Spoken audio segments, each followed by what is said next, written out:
am Susan Yoder with American Pride Realty, and I am here in Bennington, Oklahoma on 240 acres. This original homestead has been in the family for over 100 years, and it is just now hitting the market. This land offers the perfect mix of open pasture and mature trees, making it ideal for ranching, recreation, and some of the best hunting in the area.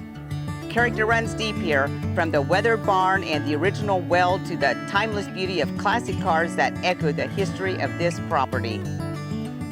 Conveniently located just 30 minutes to Durant and only an hour to Sherman, Texas, this ranch keeps you close to town while giving you wide open freedom. With multiple ponds, utilities out the road, excellent pasture, heavy timber, and a century of legacy, this 240-acre homestead is ready for its next chapter.